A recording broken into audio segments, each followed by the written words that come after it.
صبح سے ایک ویڈیو میری فیڈ پہ بہت زیادہ گردش کر رہی اور وہ ہے نادیہ خان کی، جس میں وہ طلحہ انجم پر چیخ رہی ہیں، چلا رہی ہیں اور کچھ سمجھ ہی نہیں آ رہا کہ آخر ایسا ہوا کیا۔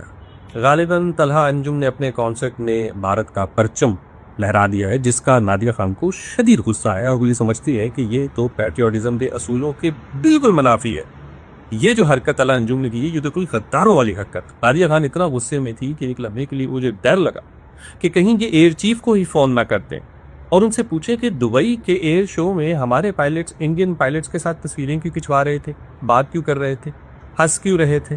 اور یہ جو کل انڈیا کا جہاز گرا ہے جس میں ان کا ایک پائلٹ اپنی جان سے گیا ہے، تو ہم آفیشلی طور پہ ہمدردی کا اظہار کیوں کر رہے ہیں؟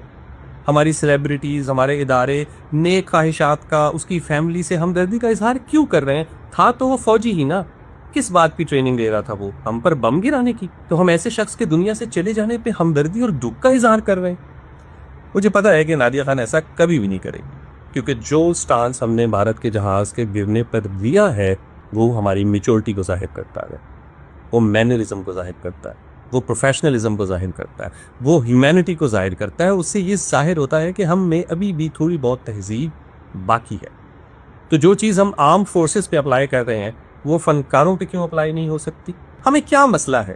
ہم کیوں آرٹ کو بارڈرز کے اندر قید کرنا چاہتے ہیں؟ گانے پاکستانی اور انڈین نہیں ہوتے، شعروں کا، کہانیوں کا کوئی مذہب نہیں ہوتا۔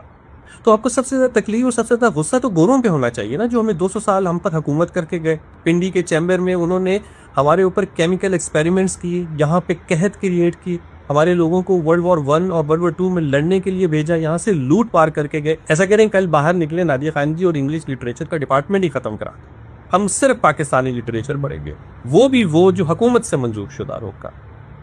آپ آرٹسٹ ہو، آپ سے ہم امید کرتے ہیں کہ آپ کی سوچ ایسی نہیں ہوگی، آپ آرٹ کو کسی سرحد میں قید نہیں کریں گی۔ اگر آپ کو طلحہ انجم کے اس ایکشن پہ اعتراض ہے، یا بہت سارے پاکستانیوں کو لگتا ہے کہ حالات ایسے نہیں تھے، اسے ایسا نہیں کرنا چاہیے تھا، تو آپ اس کی تنقید کریں۔ وہ ہم سے چھوٹا ہے، اس سے بحث کریں، اسے سمجھائیں، نہ کہ اس کو شو میں بلا کے اس کے اوپر ایک شدت پسندی سے بھرپور پیٹریوٹزم جو ہے نا وہ نافذ کرنے کی کوشش کریں۔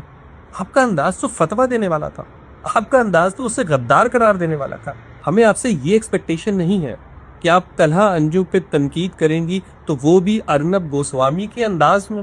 وہ وہاں اتنی دور رہ کے ہمیں اتنا زہر لگتا ہے، آپ اس کا انداز یہاں کیوں لے کر آ رہے ہیں، ہمارے میڈیا میں کیوں لے کر آ رہے ہیں؟ ہم کیوں اس طریقے سے بحث کر رہے ہیں؟ وہ ہمیں وہاں برا لگتا ہے، تو اس کا مطلب ہے کہ یہاں بھی ہم وہی سب کچھ کرنا شروع کر دیں۔ اس طرح کی حرکات نہ کریں۔ کسی کو بلاتے ہیں تو اس کی بات سنیں اور اس کے سامنے اپنا مدعا تمیز و تہذیب سے رکھیں۔ پھر ہم سب گلا کرتے ہیں کہ نئی نسل کو بات کرنے کی تمیز نہیں ہے۔ نئی نسل سے آپ مخاطب کیسے ہو رہی ہیں؟ اور طلحہ سے بس اتنی گزارش ہے کہ جانی، جب اتنا بڑا سٹانس لے لیتے ہیں نا اور اس کے بعد ٹویٹ بھی کر دیتے ہیں تو پھر ٹینشن نہیں لیتے اور نادیہ خان جیسوں کو انٹرویو نہیں دیتے۔ پھر وہاں جا کے بات کرو جہاں کوئی تمہاری بات تمیز سے، تہذیب سے سنے گا اور اپنی بات تمہیں سمجھائے گا۔ آرٹ کی، اردو ریپ کی کوئی سرحد نہیں ہے۔ ہم کسی بھی ملک کے لیے، کسی بھی سماج کے لیے کوئی نفرت کا جذبہ اپنے اندر نہیں رکھتے، اور نہ ہی یہ پیٹریوٹزم ہے کہ میں اپنے ملک سے محبت کرنے کے لیے کسی اور سے نفرت کروں، اس کے فنکار سے نفرت کروں، اس کے ادب سے نفرت کروں، اس کے کھلاڑی سے نفرت کروں۔ یہ ضروری نہیں ہے۔ اس شدت پسندی کو خدارہ مین سٹریم میڈیا میں بیٹھ کے پروموٹ مت کریں، پھر ہمیں ہی گلا ہوتا ہے کہ معاشرے میں ہر کوئی شدت پسند ہو گیا۔